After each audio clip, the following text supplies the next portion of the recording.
through and endured those moments of just enduring pain and acceptance of finality of life.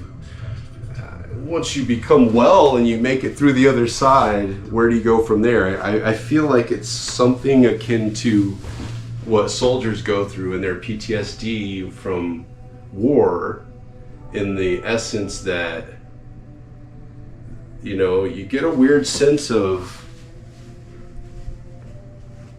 separation from everyone else. A complete inability to connect with most other people in the world. Because they don't understand.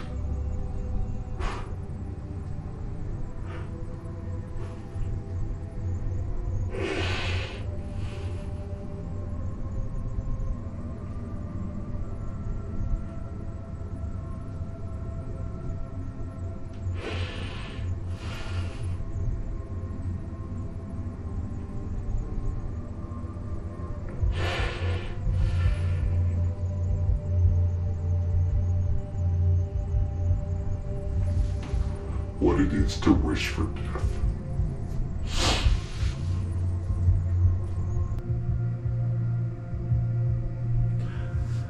You know, like the Vikings, you know, to be like just fucking ready, you know. Just need the moment, you know.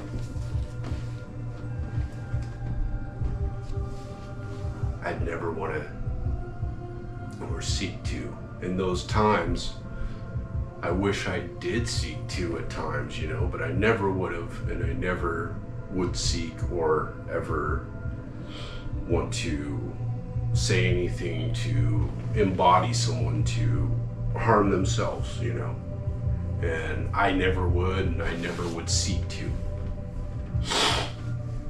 That being said,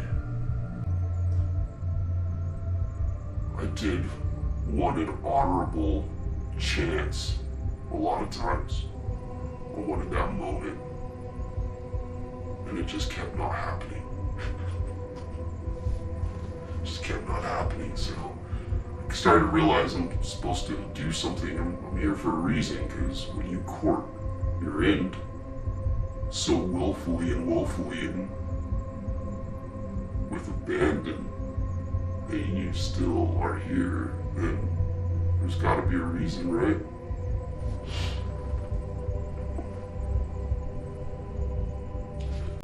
And that connection to,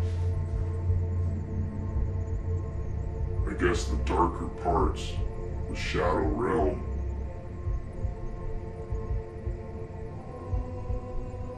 there's a reason they call demons by that name. Demon, diamond, demon. Coalescing of purity and essences. It's the meaning is wise ones, because they have lived and existed for so long that they know so much. So to be in communion with a demon is to be in communion with a wise one. Just like the shapes and symbols have been, perverted. Also, the spirits, entities that we call demons, we call angels, they're not all one simple thing. There's so many different spirit essences out there that do so many different things with so many different intentions, just like people. And playing in the spirit realm's not for the uneducated, it's not for the uninitiated, it's not for those who don't do their homework and don't have their protections.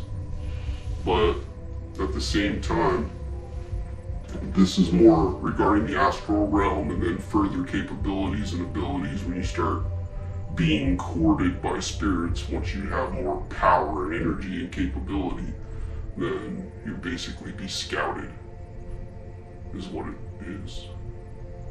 And sometimes, like I said, by the embodied by people, and by the unembodied by spirit. And protecting yourself is foremost, very important. So That's why I start with the psychic abilities and they grow into the formics and this, because you start to grow your energetic field, you start to push it out, and then you're going to naturally start to have the interactions with people, and then you'll start to get those bad vibes just before you even walk in a room, and then you'll notice why, because you'll have that connection with that person, and you'll put your guard up, and these things are natural, but they only become just like anything else. They become exercised out of necessity. Necessity is the mother of all invention, right? So true is alchemy, and so true in magic is things manifest out of need, okay? Out of your desire, your will, your fear, your anger, like any strong emotion is in essence the mana for magic, okay? It's where it's born, it's what feeds it, but it's also what calls in other forces, is that expenditure of energy. You know, they're like sharks and your energy is like blood in the water, so definitely also, hey, you know, I can help you out with this kind of spiritual things that seem like jokes, seem like thoughts in your mind and da-di-da, but then you start making agreements and things start happening and then all of a sudden